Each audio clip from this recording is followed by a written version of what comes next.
Abaziweza essatu ez'enkya y'olunaku lwa leero mwasuze muteno bannaffe abatuwuliriza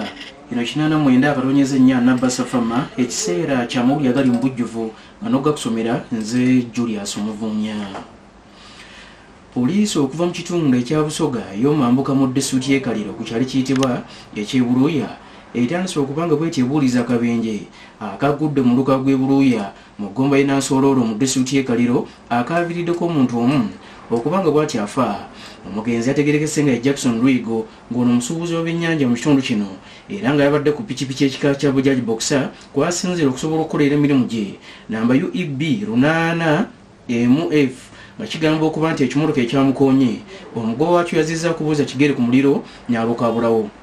Abamu ku batuuze okuva mu bitundu bino eby'Ebuluuya abaweguziganyiza mukono wa Nabasa Omulangira Luwaako batubuulidde nti mu kiseera kino embeera yaba ekyalenzibu nnyo mu kitundu kino kubanga ono abadde musajja watutumu era ng'abadde atera okulagana n'abantu ab'enjawulo mu nzirukanya y'emirimu.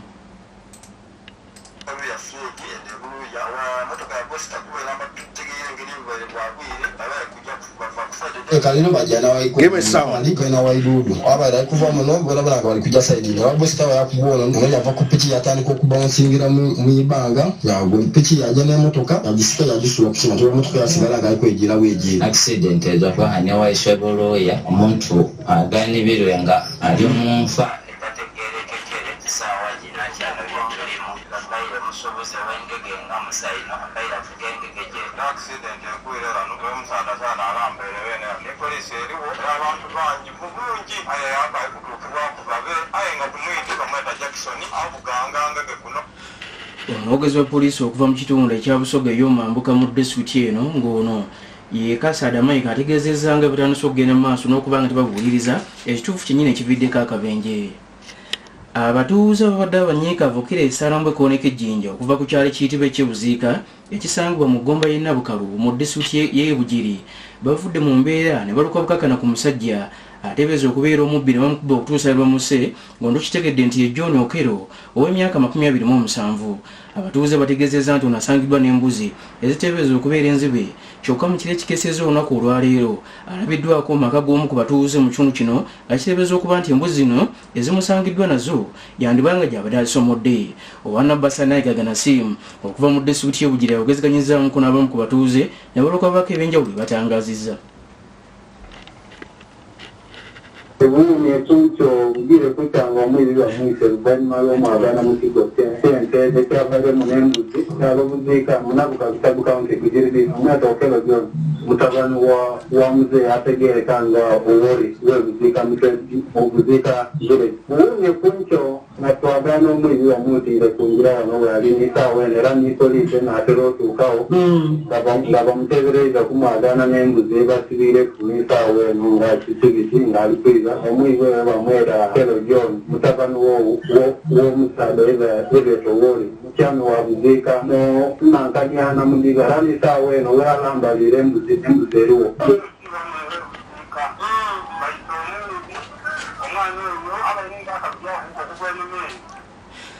Kaakati oluvannyuma tubagweziganyizzaamuko ne ssentebe w'erusa ey'okusatu w'eggomba y'e Nabukalo mu disitulikiti y'e Bugiri ng'ono Geoffrey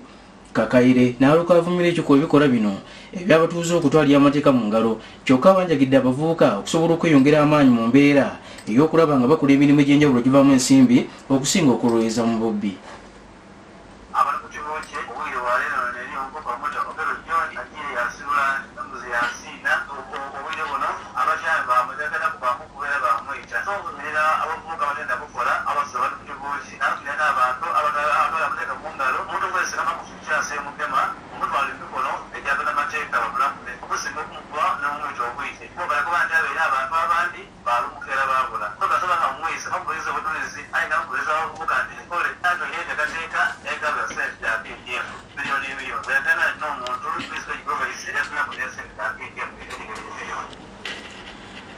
Eyo nga tuvuddeyo mawulire amalambudde muno bw'okumakya omulabirizi w'obulabirizi bwa mukono kitaffe mu Katonda the Right Reverend Enos Kito Kagodo agamba nti mwennyamivu naye ekirowoozo kya gavumenti ya Uganda kyeyagala okuleeta okutandika okusolooza ensimbi mu masomero aga primary ne secondary geyambako n'ekigenda ekyokulaba nga babaako engeri gye basobola okwongera amaanyi mu kulaba ng'emirimu giddukanyizwa obulungi. Ekino kyagamba nti kino tekisaana n'omulundi n'ogumu era ng'alabawo enkola ey'okunyigiriza. Kaakati okusinziira ku kirowoozo ono agamba nti kigenda kubeera kizibu nnyo nga n'amasomero agasinga gavumenti geyambako gagenda kuba nga tegabulwa ensimbi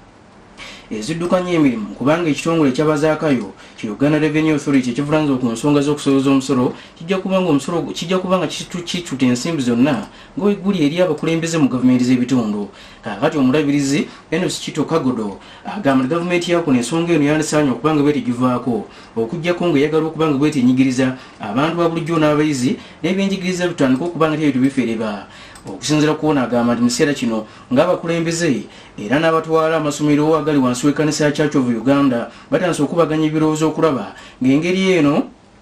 babaako engeri gye basobola okugisimbira ekkuuli. Ono okwogera ebigambo bino yabadde bw'atyo alabiseeko ku ssomero lya Mukono High School erisangibwa mu bitundu eby'Emukono nga lino essomero liri wansi w'ekkanisa era nga gavumenti eriyambako okusobola okutambuza bulungi emirimu. Era agamba nti yagala abakulembeze bonna n'abatwala ensonga z'ebyenjigiriza mu ggwanga enteekateeka eno bagisimbire ekkuuli.